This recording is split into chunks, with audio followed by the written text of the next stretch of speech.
پاکستان کی غریب عوام کے لیے میرا خون صرف اس لیے دکھتا ہے، میرا خون میں اس لیے جو ہے نا ہائپر ہو جاتا ہوں یہاں آ کے، کیونکہ میں خود ایک میڈل کلاس فیملی کا لڑکا ہوں۔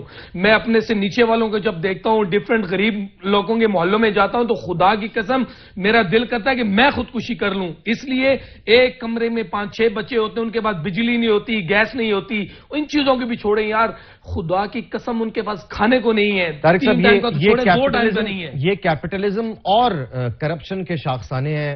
ابراہیم بیگ صاحب جس جانب اشارہ کروایا ہے طارق ملک صاحب نے، وہ بہت امپورٹنٹ پوائنٹ ہے۔ گھر میں اگر لڑائی ہوتی ہے تو گھر کی باتیں محلے تک نہیں جانی چاہیے، کہتے ہیں کمرے سے باہر نہیں جانی چاہیے، تو محلے تک نہیں جانی چاہیے۔ ہم ببانگے دوہل آپس میں اداروں میں جو بھی لڑائی ہو رہی ہوتی ہے میڈیا پہ بیٹھ کے کر رہے ہوتے ہیں، انٹرنیشنل میڈیا اس کا مذاق اڑا رہا ہوتا ہے، پڑوس میں بیٹھا بھارت اس کو تو موقع چاہیے ہوتا ہے۔ اس میں کوئی شک نہیں ہے کہ ہمیں اپنے اداروں کا اور اپنوں کا احترام کرنا چاہیے تاکہ معاشرے میں ہماری عزت ہو سکے۔ لیکن ابراہیم بیگ صاحب جو دوسرا پوائنٹ طارق ملک صاحب نے بڑا ڈیٹیل بتایا ہے، یہ حقیقت ہے۔ پچھلے 60s میں بھی ہم بہت اچھی 70s 60s کے قریب ٹھیک ہے ہم ترقی کر رہے تھے، 71 کا ایک سانحہ ہوا اور ہم نے اس سے غالباً سبق سیکھا نہیں سیکھا، لیکن پھر سے ہم نے دیکھا کہ وہی طوفان بدتمیزی، کسی بھی جگہ پر انصاف اور جو میرٹ ہے وہ دکھائی نہیں دیتا ہے، رشوت ستانی ہے یا پھر اندھا بانٹے ریوڑیاں اپنے اپنوں کو۔ ابراہیم بیگ صاحب کیا حل ہے؟ کیا پارلیمنٹ میں اس پر قانون سازی نہیں ہونی چاہیے کہ جو کرپشن کرے، جو چوری کرے اس کو سزا بھی ملے؟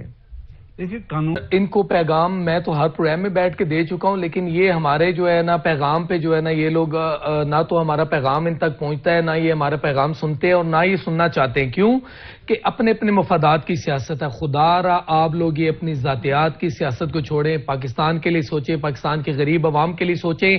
سب سے پہلے اس وقت جو ہے ہمیں اس خان صاحب آپ کے پاس اگر کوئی فارمولہ ہے آپ ان کے ساتھ بیٹھیں، آپ ان کے ساتھ جو ہے نا ان کو ہیلپ آؤٹ کریں۔ 2-3-4 مہینے کا ٹائم ہے پی ڈی ایم والوں کو دیں۔ میں بالکل دینے کے حق میں نہیں ہوں، لیکن میں ریکویسٹ کیوں کر رہا ہوں کہ بار بار الیکشن لیگ پولنگ یہ کسی چیز کا حل نہیں ہے۔ ہمیں ملک کے لیے جو ہے نا سوچنا ہوگا، پاکستان کے غریب عوام کے لیے سوچنا ہوگا، کوئی حل نکالنا ہوگا۔ زرداری صاحب کہتے ہیں جو بڑے جو ہے نا شارک مائنڈ ہے، اگر وہ شارک مائنڈ ہے تو آج وہ کیوں نہیں ڈیلیور کر پا رہے؟ اگر نواز شریف اور شہباز شریف اتنے لائل ہیں پاکستان کے، وہ کیوں نہیں ڈیلیور کر رہے؟ خان صاحب ہیں تو کیوں نہیں کر رہے؟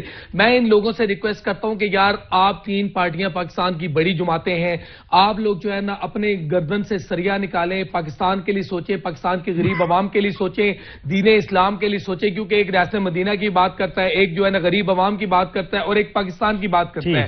اگر یہ تینوں چیزیں اگر مل جائیں تو ہم دنیا کا پاورفل کنٹری بن سکتے ہیں۔ اس لیے ہمیں انڈسٹری پہ فوکس کر، اب اگر ہم آئی ایم ایف سے جان چھڑواتے ہیں چاہتے ہیں انڈسٹری پہ فوکس کریں، اس سے ہمیں جاپان سے رابطہ کرے، کوریا کے رابطہ کرے تاکہ انڈسٹری آئے پاکستان۔ جو میں آپ کی بات